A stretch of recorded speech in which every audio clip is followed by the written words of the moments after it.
하이브리드 차는 왜 우리가 선택하냐면 불안감이 일단 없잖아. 킬로와트당 요금이 한 300원 정도이기 때문에 경제성은 훨씬 유리하죠. 소비자가 정말로 이거는 정말 요 단점 이런 게 있었구나 라는 얘기는 절대 표시를 안 해요. 얘가 하나만 고장이 났어. 그럼 얘 하나만 교환하면 되잖아? 공차가 다 교환해. 에이, 그런 게 어딨어. 17분 이내에 충전할 수 있는 그런 시스템을 개발했습니다. 전기차냐 하이브리드 차냐 하나 둘 셋. 우리 만남은 우연이 아니야. 우리 벌써 4회차 같이 하고 있어요. 이제 이쯤이면 우리가 마음이 얼마나 맞는지 확인해 볼 때가 됐어. 그런가요? 자 봐요. 짜장이냐 짬뽕이냐 하나 둘 셋. 짜장. 짬뽕. 안 맞네. 참, 안 탔어. 한 번 더. 프라이드냐 양념이냐 하나 둘 셋. 프라이드. 이건 맞았어. 전기차냐 하이브리드 차냐 하나 둘 셋. 하이브리드. 됐네. 됐어. 그래서 솔직히 내 마음은 휘발유. 그냥 휘발유입니다, 사실. 짜장이냐, 짬뽕이냐, 프라이드냐, 양념이냐, 그것이 문제가 아니고, 이제 전기차냐, 하이브리드 차냐, 이 두 가지를 지금 놓고 고민하시는 분들이 상당히 많아서 오늘 이야기를 제대로 한번 해보겠습니다. 새 차 사려고 지금 고민 중이신 분들 오늘 모빌랜드 끝까지 주목해 주시면 좋을 것 같습니다. 모빌리티를 향한 집착 남녀 모빌런드 시작해보죠. 먼저 대한민국 1호 정비 명장이시죠. 네. 박병일 자동차 명장 모셨습니다. 네, 안녕하세요. 자, 이번에는 하성룡 중부대 자동차 시스템 공학전공 교수님 모셨습니다. 어서 오십시오. 반갑습니다. 오늘은 정말 제대로 자동차 고수 두 분을 모시고 방송을 진행하니까요. 전기차냐 하이브리드냐 고민하시는 분들 오늘 꼭 끝까지 지켜보시기 바랍니다. 사실 예전에는 고민거리가 아니었어요. 친환경차로 한번 바꿔볼까? 선택지를 놓고 본다면 당연히 하이브리드였단 말이죠. 전기차 그만큼 너무 비쌌거든요. 그런데 지금은 상대적으로 조금 전기차 값이 내려가면서 하이브리드냐 전기차냐 이걸 고민하시는 분들이 많아졌습니다. 오늘 뉴스에 그 전기차가 1,000만 원대가 나온다. 뭐 이런 말 나오니까 아무래도 더 관심 가는 것들이 많죠, 사실. 그러다 보니까 고민이 더 깊어질 거예요. 그러면 이제 하나하나 조목조목 살펴보겠구나 하면서 언제 끝에 가가지고 얘기해주겠지 막 하시죠. 저희는 그렇지 않습니다. 그런 방송 아니에요, 저희는. 네, 정답부터 이야기하고 가겠습니다. 두 분이 만약에 자동차를 지금 바꾼다. 전기차랑 하이브리드 두 대가 제 눈앞에 있습니다. 그러면 두 분은 어떤 차를 선택하시겠습니까? 당연히 저는 하이브리드 자동차입니다. 일단 여기까지. 오케이. 네. 교수님은요?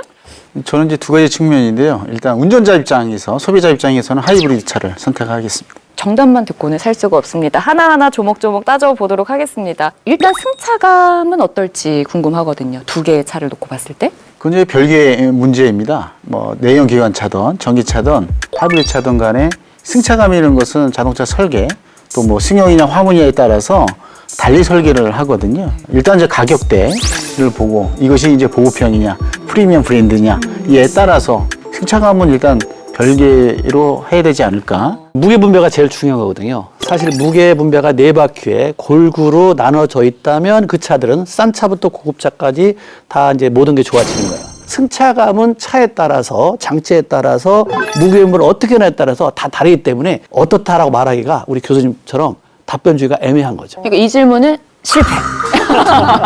근데 그러면 소비자 입장에서 차를 살 때 그럼 그 자동차 재원을 뭐 꼼꼼히 살펴보면 되는 건가요? 근데 재원이라는 게 이제 메이커에서 자기네가 유리한 재원만 보여주는 거지. 네네. 그 우리가 소비자가 정말로 이거는 정말 요 단점 이런 게 있었구나 라는 얘기는 절대 표시를 안 하잖아요. 우리가 좀 깊이 알아서 질문하면 그건 기업 비밀입니다. 이렇게 얘기해버리면 할 말이 없는 거야. 우리가 그 메이커에서 이런 광고를 많이 하잖아요. 한 번 충전하면 몇 킬로까지 운행할 수 있습니다. 이 얘기만 하잖아. 근데 한 번 충전하는데 돈 얼마 들어가고 겨울, 봄, 여름 가면 수명이 얼마나 떨어지고 그렇죠? 또 물을 지나갈 때 장마철 물 지나갈 때 안전한지 감전염이 없는지 이런 얘기 절대 안 하잖아요. 그다음에 배터리가 만약에 뭐 급속 충전하면 어떤 문제가 있고 보통 충전은 어떤 문제가 있고 이런 얘기 절대 안 하잖아요. 불안감도 행복하지 않잖아요. 근데 하이브리드 차는 왜 우리가 선택하냐면 불안감이 일단 없잖아. 전기로 가다가 없으면 휘발유 넣으면 휘발유로 갈 거 아니에요. 끝까지 우리가 목적지로 갈 건데 전기차는 아니거든. 봄, 여름, 가을, 겨울에 따라서 가만히 있어봐. 원래 이거 400km 가는데 겨울이잖아. 이거 300km 못 갈 것 같은데. 3년 지났네? 그러면 250km 이렇게 못 가는 거 아니야? 불안불안하거든. 이런 여러 가지 생각할 수밖에 없어요. 근데 그거는 경험해봐야지 알 수 있는 것들이 좀 많아요. 그러니까 이거를 메이커가 원래 정보를 줘야 되잖아요. 모든 배터리가 1년, 2년, 3년, 4년 지나면 거리가 촉촉촉 줄어드는 거잖아요. 이 얘기 안 하잖아요. 자동차 브랜드들 보고 있나요? 지금부터 장점 쓰면 그 밑에 단점 꼭 쓰세요. 좀 크게 한번 살펴볼게요. 편의성에 대해서. 잠깐 얘기해 주시긴 했지만 주행을 얼마나 했을 때 기름을 한 번씩 넣어야 하는지, 그리고 기름을 넣었을 때 얼마나 지속적으로 운행을 할 수 있는지. 차마다 다른데 보통 한 번 충전하면 부산 갔다가 한 대전쯤 오는 정도? 한 500km, 600km 정도. 어떤 게요? 승용차들이. 승용차들이. 네, 네. 그 전기차랑 하이브리드 같은 경우에는 하이브리드 차도 역시 똑같아요. 하이브리드 차는 휘발유가 있으니까 그래도 키로수가 조금 가솔린보다 조금 길죠. 아무래도 양쪽을 나눴으니까. 전기차는 한 번 충전하면 얼마나 가요? 기껏해야 뭐 500km, 새 차도 500km. 새 차도 500. 제일 좋은 차가 500km. 아니면 보통 400km 정도로 보시면 되고 안전하게 간다 그러면 350km 정도로 보셔야지. 제가 전기차를 사실 안 타봐서 충전할 때 시간이 얼마나 걸리는지 좀 궁금하거든요. 일반 충전은 원래 배터리를 오래 이제 사용하려면 고장 좀 안 나게 좀 그래도 달래가면서 써야 되잖아요. 그럼 7시간에서 8시간 정도 저속 충전하는 게 좋고 급속 충전하잖아요.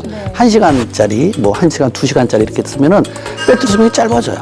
우리도 밥을 빨리 먹으면 체할 확률이 높아요, 적어요? 맞아요. 똑같아요. 높아요. 똑같은 기계에다가 똑같은 거예요. 그러니까 급속 충전은 많이 할수록 안 좋아요. 계속 급속 충전하면 걔가 계속 급하게 밥을 먹었으니 걔 이제 그 안에 배터리가 그 성능을 유지하는데 이제 부담을 많이 가는 거예요. 이제 급속 충전 같은 경우에는 메이커에서도 17분 이내에 충전할 수 있는 그런 시스템도 개발했는데 당연히 배터리는 리스크가 생기죠.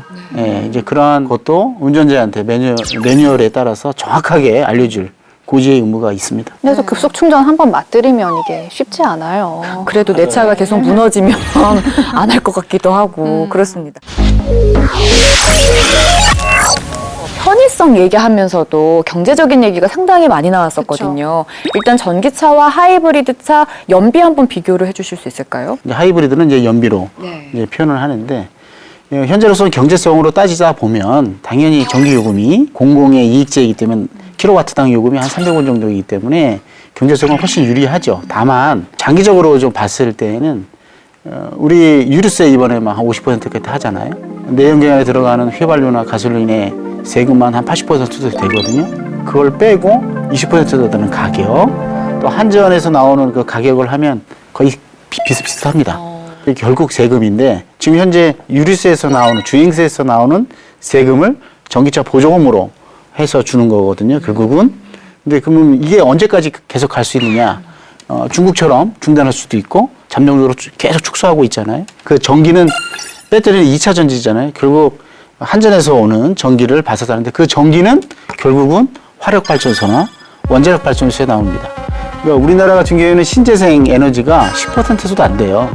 그렇다고 하면 우리 국민이 당장의 경제성은 전기차에 있지만 향후 얘는 이러한 부담이 결국은 소비자한테 전가될 수 있다.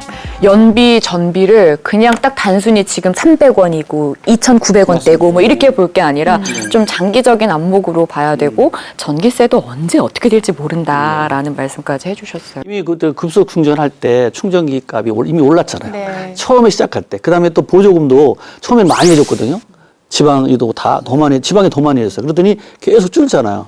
그렇잖아요? 마찬가지. 이제 좀 있으면 시간이 지나면 이제 아무것도 보조 안 해줄 거예요. 만약에 그 10년 후에 이제 10년 후에 또 배터리를 교환하게 되게 되면 비용이 고비용 들어가네 라는 생각을 또 하면 한 번만 교환해 본 사람은 다시는 또 전기차 살 마음이 없어질 거잖아요. 그럴 수 있어요. 그렇죠? 그다음에 또 하나가 문제는 자기 재산과 가치예요. 중고차 값을 한번 계산해 보면 내연기관이든가 가격이 감가상각에 툭툭툭툭 이렇게 떨어지는데 전기차는 툭 떨어져 버리니까 자기 재산에서 1년, 2년 같은 연도에 차를 꺼는데도 중고차비 3년만 넘으면 너무 급격하게 내려앉기 때문에 힘들다. 근데 하이브리드는 그보다 조금 천천히 내려가잖아요. 그러니까 이런 거 다 계산 안 할 수가 없어요. 그래서 유림 기자, 정부의 정책적인 지원들 어떻게 이루어지고 있는지 잠깐 정리를 하고 갈까요? 일단 하이브리드 차에 대한 구매 보조금은 뚝 끊겼습니다. 이런 혜택들 앞으로 전기차를 몰아줄 가능성 매우 크고요. 그렇지만 아직까지 그 취득세 감면은 살아 있습니다. 이제 서울시의 경우에는 뭐 공영주차장 할인되고 그 남산터널 지나갈 때 통행료 면제되고 이런 쏠쏠한 혜택들이 있고요. 올해 말에 종료될 예정이었죠. 그 친환경차 개별 소비세 감면이 2024년 말까지 연장이 됐습니다. 아주 찔끔찔끔 늘려요. 그렇죠? 네네네네. 바로 그 부분을 말씀드리고 싶은 거예요. 네, 이 개소세 일몰 시점이 언제까지 연장할지 좀 명확하게 설정을 해야 될 것 같은데. 맞는 말씀이고요. 하이브리드도 친환경 차에 포함이 되어져 있기 때문에 또 지원을 좀 해줘야 되지 않겠나. 너무 전기차의 뭐 구매 보조금이라든가 그런 혜택을 좀 하는 것도 위험스럽지 않나 이렇게 보아집니다. 연료율이라고 하죠. 25%에서 50%까지 올려놨거든요. 그래서 총 발열량 대비 하면 제가 보기에는 내연기관차나 하이브리드 전기차나 대동소이하다. 경제성 얘기로 조금 되돌아가서요. 이제 차를 운전을 하다 보면은 분명히 수리할 일이 생긴단 말이죠. 네. 차 가격만 비싼 게 아니라 수리비도 만만치 않다. 제가 설명할게요. 전기차. 제가 설명할게요. 내가 그래서 오늘 그럴 줄 알고 내가 물건을 딱 갖고 왔어. 이게 뭐예요? 이게 뭐냐면 배터리예요, 배터리. 예? 전기차 배터리. 리튬 배터리나 이런 배터리가 있어요. 이게 몇 개가 들었냐면 290개에서 300개 정도의 차에 따라 틀렸어요. 거의 전기차 바닥에는 다 배터리예요. 그렇죠. 자, 근데 그럼 이게 가격이 얼마냐? 총 합쳐서 국산차 2천만 원이 넘어요. 2,100만 원. 만약에 수입차 같은 경우 이 배터리가 얼마냐? 4천만 원이에요, 4천만 원. 얘가 하나만 고장이 났어. 예를 들어서. 그럼 얘 하나만 교환하면 되잖아요? 네, 그렇죠. 근데 지금은 어떻게 하는 줄 알아요? 통째로 다 교환해. 200%. 에이, 그런 게 어딨어. 지금 그렇게 하고 있다니까요? 누구야? 지금 메이커에서 그렇게 하고 있어. 그냥 결국은 우리가 딱 보고는 아니 뭐야 이거 차 파는 게 아니라 배터리 장사까지 하네 이런 생각을 하는 거잖아요. 또 하나는 알고리즘 문제. 이거 이제 여기에 이 BMS라고 하는데 여기를 충전을 원래 급속 충전은 80, 일반적으로는 90 더 이상 하면 안 되는데 막 그냥 더 올려. 97, 98%까지 충전시켜. 그러면 이 배터리가 못 견디는 거예요. 그 중간에 이제 플러스와 마이너스 그게 있는데 분리막이라는 게 있어요. 비닐처럼 생겼어요. 얇은 충전하면 이게 부풀어요. 예전에 우리 핸드폰 썼을 때 오래 쓰면 배터리가 부풀러가지고 이게 배 나왔잖아요. 네. 똑같아. 얘도 급속 충전 가냐면 이게 배가 배불뜨게 돼 이렇게. 그러면서 분리막이 깨지면 이게 교환하는데 이거 하나만 되면 교환하면 되는데 아니 통째로 교환. 시스템 고장 통째로 교환. 현재까지 정비사가 그래. 그러면 얼마냐? 배터리 값이 2,100만 원, 수리비 300만 원에서 2,400. 왜냐면 수입차 같은 게 배터리 값이 4천만 원, 수리비 4,400. 이거는 아니지. 그럼 기술적으로는 이렇게 요거 하나만 딱 떼가지고 수리하는 게 가능해요? 아직까지는 메이커에서 그렇게 점검하는 거라든가 뭐 일부 학교라든가 알려주긴 했는데 이걸 전적으로 수리하는 업체는 아직은 없습니다. 아직은 없어. 그냥 요새는 어셈블리 교환. 가장 우선 후순위가 사실 정비성이에요. 그리고 이제 배터리 같은 경우에는 290여 개의 셀을 이제 팩으로 하는 거기 때문에 좀 더 세밀하게 가면 이제 전류의 차 이것이 아직까지는 그런 진단 기능이라든가 할 수 있는 그런 기술이 없어서 사실상 이제 뭐 R&D로 네. 전기 안전성 평가 기술을 좀 합니다만은 내년부터 좀 늦은 감이 있죠. 근데 역시 이제 정비성 할 때도 이게 고압으로 되는 그런 형태이기 때문에 또 감전의 위험성이 있고 하기 때문에 아마 제조사에서는 오픈하기가 좀 아직까지는 좀 부족하다라는 표현을 쓰면서 좀 현 단계는 그렇습니다. 사실 전기차 사려고 하시는 분들 가운데 가장 많이 고민하는 지점이기도 할 거예요. 왜냐면 전기차 화재가 연일 논란이 됐었거든요. 그러면 하이브리드카 같은 경우에는 이렇게 화재 위험성은 없는가? 있어요. 있어요. 우리나라에서는 그렇게 많지 않은데 미국에서는 굉장히 많았었죠. 근데 이제 그거는 뭐 차 종에 따라서 시스템에 따라 다를 수는 있어요. 그래서 하이브리드 자동차는 뭐 그동안에 우리나라에 살아보면 그 뭐 화재가 나거나 폭발하거나 그건 거의 없다고 봐요. 그리고 이제 힘을 같이 나눠 쓰는 거잖아요. 그러니까 그만큼 고장도 안 났어요. 저는 처음에 우리나라 하이브리드 자동차 났을 때 일본이 처음부터 개발했잖아요. 그래서 야, 일본 따라가겠어? 뭐 이렇게 생각을 했어요. 그래서 뭐 저도 이제 그래서 한번 국산차 하이브리드 차를 샀단 말이죠. 고장이 안 나요. 저도 공부하려고 샀는데 10년이라도 고장이 안 나. 그래서 하이브리드 자동차 기술은 우리나라가 굉장히 수준급에 올라갔다. 아니 그리고 그 고장이 나야 공부를 하는데 그럼 공부 못 하셨어요? 아니, 제가 했죠. 그럼 공부 못 하셨어요? 아니, 제가 했죠. 다 부셔갖고 이제 뭐 수리해가지고. 우리 엔지니어의 승리라고 볼 수 있죠. 그러니까. 이제 다만 이 화재, 화재는 통계학이 어려울 수 있습니다. 왜냐하면 그만큼 보유 대수가 등록 대수가 적기 때문에 화재는 좀 그만큼 적게 나는 건데요. 그럼에도 불구하고 내연 기관차 포함해서 1년에 2,480만 대 중에 5,000대가 화재가 발생이 되고 있습니다.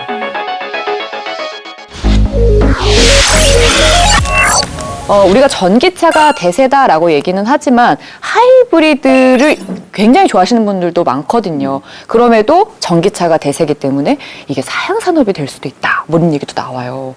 이 하이브리드의 인기 언제까지 계속될까요? 저는 좀 당분간 계속적으로 지속될 거라고 보여집니다. 왜냐하면 또 전 세계의 판매 추이를 보면 오히려 전기차를 추월하는 그런 형태의 국가도 보이고 각 국가별로 또 소비자의 니즈에 따라서 결국은 선택은 소비자가 하는 거거든요. 환경도 작고 행복도도 크게 하고 또 소비자의 그 비용 부담도 줄인다면 하이브리드 자동차가 저는 수명이 길 거라고 봐요.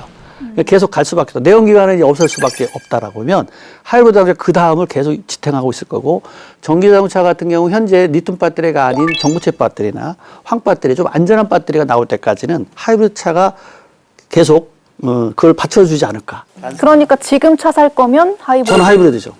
교수님은 예, 저도 그래서 하이브리드로 선택한 겁니다. 처음과 끝이 같았는데 지금 또 보면서 인상 찌푸리는 분들 계실 것 같아가지고 조금 마음은 쓰입니다만 또 그만큼 또 올라오면 되는 거니까요. 발전해서 계속해서 기대를 해볼 거고요.